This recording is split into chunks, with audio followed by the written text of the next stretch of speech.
കേരളത്തിലെ സ്വയം തൊഴിൽ സംരംഭകരായ ചെറുകിട കേബിൾ TV ഓപ്പറേറ്റർമാർ 90കളുടെ മധ്യത്തോടെ രൂപം നൽകിയ സംഘടനയാണ് COA. സാധാരണക്കാരുടെ സ്വീകരണ മുറികളിൽ കേബിൾ TVയും ഇന്റർനെറ്റ് സൗകര്യവും ലഭ്യമാകാൻ കാരണമായതും COA മുന്നിൽ നിന്ന് നയിച്ച സമരങ്ങളാണ്. 3 പതിറ്റാണ്ടിന്റെ നിരന്തര ശ്രമങ്ങളാണ് കേരള വിഷന് പിന്നിൽ അണിനിരക്കുന്ന നിരവധി സംരംഭങ്ങളുടെ വിജയം. നൂറുകണക്കിന് കേബിൾ ഓപ്പറേറ്റർമാർ നിലനിൽപ്പിനപ്പുറം സാധാരണക്കാരായ ജനങ്ങൾക്ക് വേണ്ടി നടത്തിയ സമരങ്ങളെ തുടർന്നാണ് ഇന്ന് കേബിൾ TV, ഇന്റർനെറ്റ്, ബ്രോഡ്ബാൻഡ് സർവീസുകൾ എന്നിവ എല്ലാ ജനവിഭാഗങ്ങൾക്കും കുറഞ്ഞ നിരക്കിൽ ലഭ്യമാകുന്നത്. എന്നും ജനങ്ങൾക്കൊപ്പം എന്ന ടാഗ് ലൈൻ ജനങ്ങൾക്കിടയിൽ തന്നെയുള്ള സംഘടനയ്ക്കും ഏറ്റവും അനുയോജ്യമാകുന്നതും ഇതുകൊണ്ടാണ്.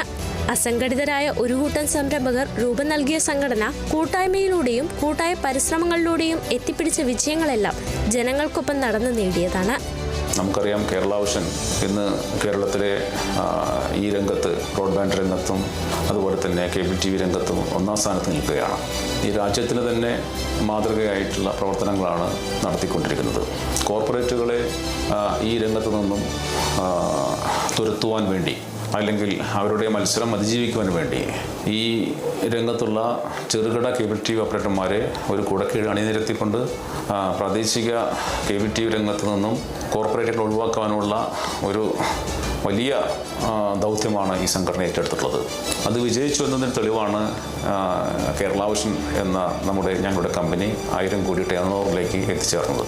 സ്വാതന്ത്ര്യ സമര ചരിത്രത്തിൽ ഇടം നേടിയ തിരൂരിൽ ഇത്തവണ 15ാമത് COA സംസ്ഥാന സമ്മേളനം നടക്കുമ്പോൾ അതും ചരിത്രമാക്കാൻ ഒരുങ്ങുകയാണ് കേബിൾ TV ഓപ്പറേറ്റർമാർ. Kerala vision news, Malappuram.